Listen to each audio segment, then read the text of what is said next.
उत्तरचरितएकादशोऽध्याय नारायणस्तुति। ऋषिरुवाच दिव्याहते तत्र महासुरेन्द्रेशेन्द्रा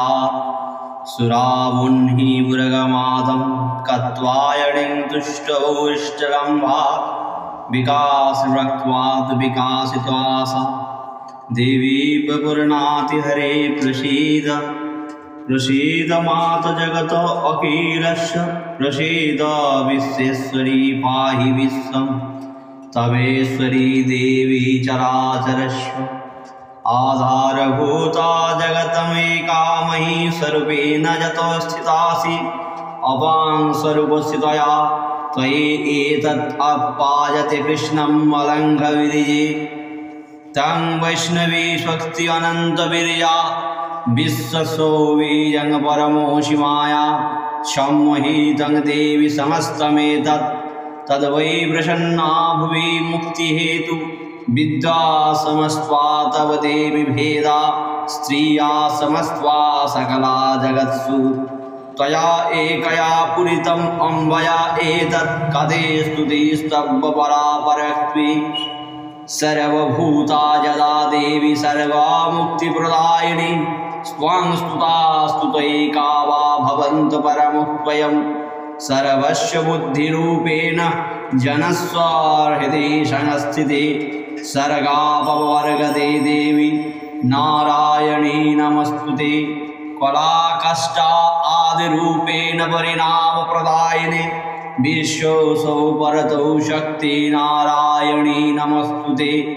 सर्वमङ्गलमङ्गल्ये शिवे सर्वार्थसाधिके शरण्ये त्र्यम्बके गौरी नारायणी नमस्तुते सृष्टिस्थितिविनाशानं शक्तिभूते सनातने गुणाश्रये गुणमये नारायणी नमस्तुते शरणागतो दीनार्तपरित्राणपरायणे सर्वसाध्यहरे देवी नारायणी नमस्तुते हंसो युक्तविमानस्थे ब्रह्माणि रूपधारिणि कोशाम्बक्षरिके देवी नारायणी नमस्तुते त्रिशूलचन्द्रायुधरे महावृषभवाहिनी महेश्वरी स्वरूपेण नारायणी नमस्तुते मयूराकोकुट्टवृत्ते महाशक्तिधरे नगे कौमारीरूपसंस्थाने नारायणी नमस्तुते शङ्खचक्रगदां शङ्खगृहीत परमायुधे प्रसीद वैष्णवीरूपे नारायणी नमस्तुते गृहीतग्रमहाचक्रे दृष्टा उद्धृत वसुन्धरे बलाहुरूपिणि शिवे नारायणी नमस्तुते निसिंहरूपेण अग्रेण हन्तं दैतान् कृतध्वमि त्रैलोक्यत्राणसहिते नारायणी नमस्तुते किरीटिनि महावज्रे सहस्रनयनोज्ज्वले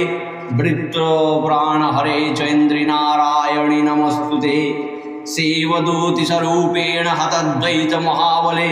घोररूपे महारावे नारायणी नमस्तुते दृष्ट्वा करालवदने शिरोमाला विभूषणे चामुण्डे मुण्डमदने नारायणी नमस्तुते लक्कीलज्जे महाविद्ये श्रद्धे पुष्टिसदे ध्रुवे महारात्रि महामाये नारायणी नमस्तुते मेधे सरस्वती वरभुति ब्रह्मवे तामसि नियते तं प्रसीदेश नारायणी नमस्तुते सर्वस्वरूपे सर्वेश सर्वशक्ति समन्विते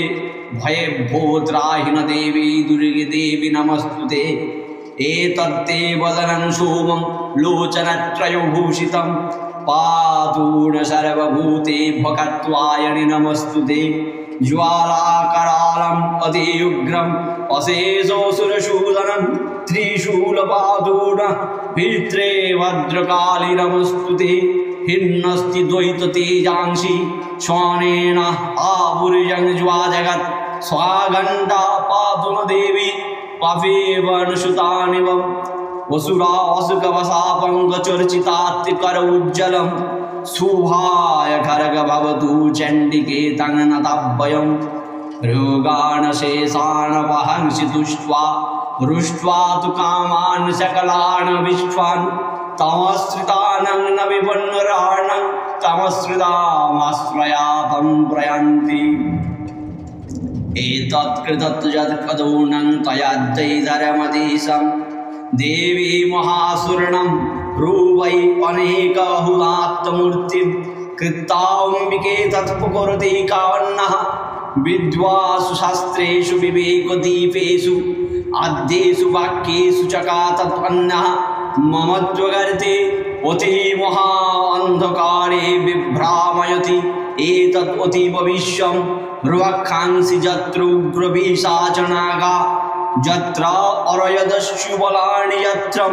दावा अनलजत्रु तथा अवधि मध्ये तत्र स्थिता तं परिपासि विश्वं विश्वेश्वरै तं परिपासि विश्वं विश्वात्मिका धारय स्थिति विश्वं विश्वेशवन्दा भवन्ति भवन्ति विश्वाश्रया जे त्वयि भक्तिनम्रः देवी प्रसीद परिपालय नयनी भीतिरित्वां यथा असुरवधात् अधुना एव सद्यं पापानि सर्वजगत्वान् च समन्वयासु उत्पातकपाकजनित मोहाचोपवर्षगान् प्रणतानां प्रसीदं ते विश्वार्त्यहारिणि त्रैलक्ष्यं वासिनमिद्धि लोकानां वरदाः देवावुषु वरदाहं सुरगणा वरं च मनसेश्वतं तं वृणद्धं प्रयच्छामि जगतामुपकारकं देवावुषु सर्वबाधा प्रशोमणं त्रैलोक्यं स्वखिलेश्वरि एवमेवं त्वया कार्यम् अस्मद्वैरिविनाशनं देववाचं वैवस्वते अन्तरे प्राप्ते अष्टाविंशतिमे युगे शुम्भ निशुम्भ चैव अन्नौ उत्पत्स्यन्ते महासुरै नन्दो गोपगृहे जाता जशोदा गर्भसम्भूता तदुतैनाशया स्वामी विन्ध्याचलनिवासिनी पुनोऽपि रौद्रेण रूपेण पृथिवीतले अवतीर्यमणि स्वामी वैपचित्रान् तु दानवान् भक्षयन्त्वा च तान् उग्रान् वैपचित्तान् महासुरान् रक्तादन्ता भविष्यन्ति दारिमी कुसुमोपमा ततो मां देवता सर्गे मर्त्यलोके च मानवा स्तुवन्तबाहिरस्वन्ति सततं रक्तदन्तिकां भूयश्च शतवार्षिकाम् अनावृष्टामणम्भसि मुनिभिः संस्तुता भूमै सम्भेव स्वामी अजोनिजा ततो शतेन नेत्राणां निरक्ष्य स्वामी यत् मुनिं कृत्वयस्त्वन्ति मुनुजा शतं वक्ष्यम् इति मा ततो अहम् अखिललोकम् आत्मदेहसमुद्भवै भरिष्यामि सुराशाकै आवृष्टै प्राणधारकै शाकम्भरीति विख्यातं तदा जस्वजे अहं भुवि तथैव एव च वदिष्यामि दुर्गामाक्षं महासुरं दुर्गादेवीति विख्यातं तत् मे नामं भविष्यति पुनश्च अहं यदा भीमं रूपं कृत्वा हिमाचले रक्ष्वांसि भयस्वामि मुनिनां त्राणकारणात् तदा मां मुनय सर्वे त्वस्त्वन्ति आनन्दमुत्तयं भीमादेवीति विश्वातं तत्मे नाम भविष्यति जला उरुण अक्ष्वा त्रैलोक्ये महाबाधां करिष्यति तदा अहं भ्रामररूपं कृत्वा असंख्यो षट्पदं त्रैलोक्यसहितार्थाय वदिष्यामि महासुरं भ्रामणे इति च मालोका तदा स्वस्वन्ति सर्वतं इत्थं यदा यदा बाधा